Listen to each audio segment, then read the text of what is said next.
गंगातरंगरमणीय जटाकलापं गौरी निरंतर विभूषित वामभागम् नारायण प्रिय मनंगमदापहारं वाराणसीपुरपतिं भज विश्वनाथम् वाचामगोचरमनेक गुणस्वरूपं वागीश विष्णुसुरसेवित पादपीठम् वामेन विग्रहवरेण कळत्रवन्तं वाराणसीपुरपतिं भज विश्वनाथम् भूताधिपं भुजगभूषणभूषिताङ्गम् व्याघ्राजिनाम्बरधरं जटिलं त्रिनेत्रम्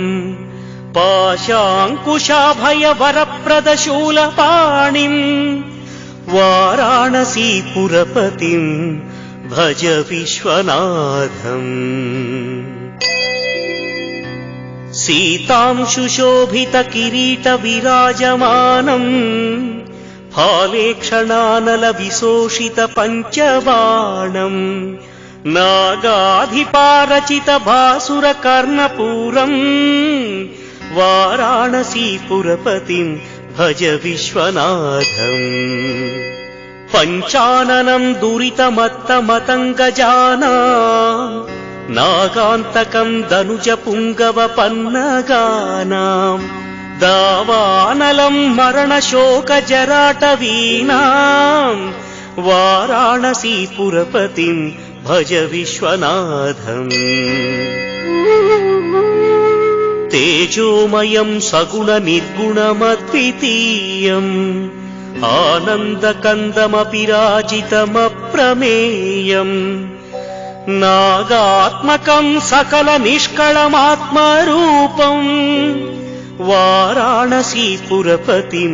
भज विश्वनाथम् आशां विहाय परिहृत्य परस्य निन्दाम् उपेरतिं च सुनिवार्य मनः समाधौ आदाय हृत्कमलमध्यगतं प्रदेशम् वाराणसीपुरपतिं भज विश्वनाथम् रागादिदोषरहित स्वजनानुरागम्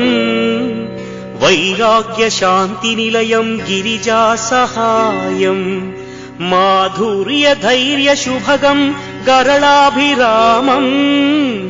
वाराणसीपुरपतिं भज विश्वनाथम्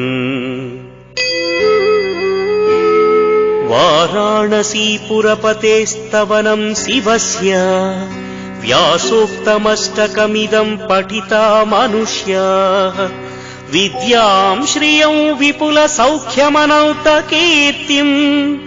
सम्प्राप्य देहविलये लभते च मोक्षम् विश्वनाथाष्टकमिदं यः पठेच्छिव सन्निधौ शिवलोकमवाप्नोति शिवेन सह मोदते।